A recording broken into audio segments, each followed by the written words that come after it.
Graças e paz, meus irmãos, muito bom dia, tudo bem? Deus abençoe sua vida poderosamente. Deixa eu te fazer uma pergunta.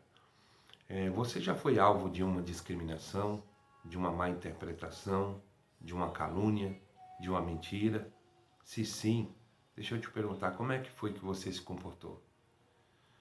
E eu pergunto isso porque nós não estamos livres de passar por essas situações.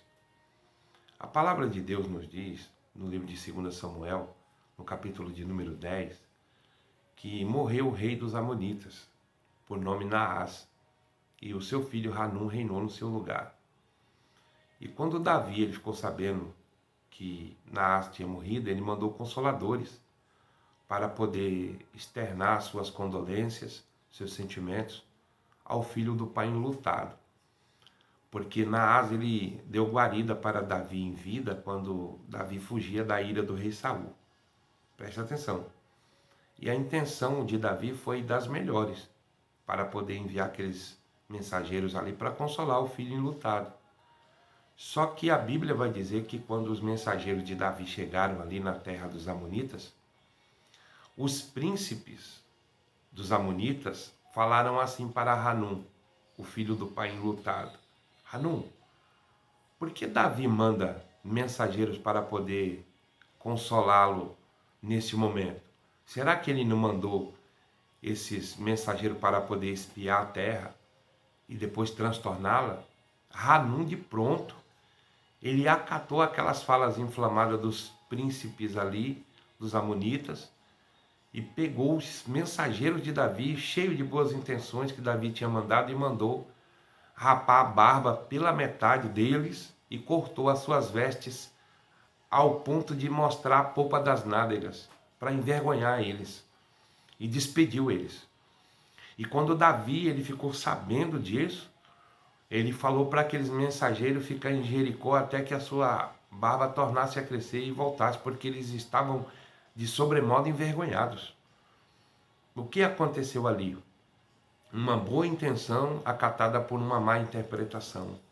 Então Hanum assumiu o reinado do seu pai morto, mas já assumiu errando, acatando palavras inflamadas dos príncipes dos amonitas, colocando em xeque a atitude dos mensageiros de Davi, ali achando que Davi tinha mandado aqueles mensageiros para poder espiar a terra e transtornar a terra, sendo que Davi não precisava disso. Aonde Davi ia, Deus lhe dava vitória. O empreendimento de guerra que Davi colocava no coração, Deus dava vitória, porque Deus era na vida de Davi. Aí a gente vê o quê? A intenção de Davi era das melhores, porque o pai de Hanum agiu de misericórdia com Davi quando este fugia da ira de Saul. Ele deu guarida para Davi. Então o que Davi fez? Davi falou: não, eu vou externar minhas condolências, meus sentimentos nesse momento de luto, né? Mas em contrapartida, os príncipes inflamaram palavras de dúvida através daquelas atitudes de Davi de mandar aqueles mensageiros. Então aqui nós podemos aprender muitas coisas, mas eu não tenho muito tempo pelo vídeo, que tem que gravar um vídeo curto, né? Porque às vezes a plataforma não coloca, ou simplesmente a pessoa não tem tempo de ver o vídeo, né? Essa é a realidade, então eu gravo um vídeo curto. Então vamos lá. Nós podemos aprender o que aí? Que nós, às vezes, podemos ser mal interpretados, tendo uma atitude boa, mas ser alvo de uma má interpretação inflamada. O que aconteceu ali? Davi, quando ficou sabendo, mandou os mensageiros ficar em Jericó até que a sua barba tornasse a crescer. Está no capítulo 10 de 2 Samuel. Depois você lê com calma. E aí Davi mandou o quê? Juntar os valentes de guerra. Aí o que aconteceu? Por aquela má interpretação de Hanum, iniciou-se uma grande guerra. E o cabeçalho desse texto vai dizer aí que Davi, ele vence os amonitas e os sírios, ou seja, iniciou uma grande guerra por conta de uma má interpretação. Então, às vezes, se você agir com uma má interpretação, você pode iniciar uma grande guerra, pode ser uma guerra, um conflito interior, psicológico, sentimental, porque a intenção de Davi era das melhores. Então, aqui nós aprendemos o quê? Ter cuidado com as nossas intenções e com as nossas interpretações. Porque Deus ele conhece a tua intenção, se é boa ou não. Se tem alguma atitude subliminar embutida aí a nível de você querer algum benefício por conta de uma atitude, querendo algo em troca, né? Como também da má interpretação. Quantos de nós não já fomos alvo de uma má interpretação? Você se lembra de Ana? Ana, ela estava com o coração contrito, com a sua alma consternada, porque ela não podia gerar um filho. E ela estava no templo ali, a Bíblia diz que ela estava balbuciando, só mexendo os lábios, como uma pessoa embriagada que não fala nada com nada. Ela estava balbuciando porque não tinha palavras mais que ela podia falar com Deus, porque ela queria um filho. Mas ela não gerava, o ventre dela era estéril. E aí o sacerdote Eli olhou para ela, e perguntou: mulher, até quanto estarás embriagada? Então, houve ali também uma má interpretação da parte de quem? Do sacerdote. E em contrapartida ela respondeu: não, meu senhor, não tenha a tua filha por filha de Belial. Bebida forte nem vinho, eu não bebo há muito tempo. Mas o meu coração está contrito porque eu não posso gerar um filho. Aí o sacerdote, depois de ter interpretado errado aquela mulher, aquela atitude, disse: vai e seja feita conforme a tua petição. E no determinado tempo, glória a Deus, ela gerou um filho. Quem? Samuel. Louvado seja Deus. Então, tome muito cuidado com as tuas interpretações. Quantas vezes a tua mente não já pregou alguma peça em você?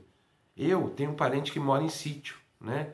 Que vive em sítio. E quando a pessoa está com medo, ativa assim algumas coisas no teu inconsciente. Às vezes você está com medo num lugar escuro, num lugar onde tem um déficit de iluminação, e você vê, digamos, uma folha de uma bananeira balançando ao longe. Mas aquilo no teu inconsciente, você pensa que é alguém te chamando. Como aqueles bonecos de anúncio, né, de propaganda na porta dos postos de gasolina, do mercado, que fica com a mão balançando, né? Então fica balançando. Então, teu inconsciente ali está criando algo ilusório. E às vezes você pensa algo. Quantos de nós já pensamos algo a respeito de uma determinada situação e aquilo aconteceu totalmente contrário àquilo que nós pensamos?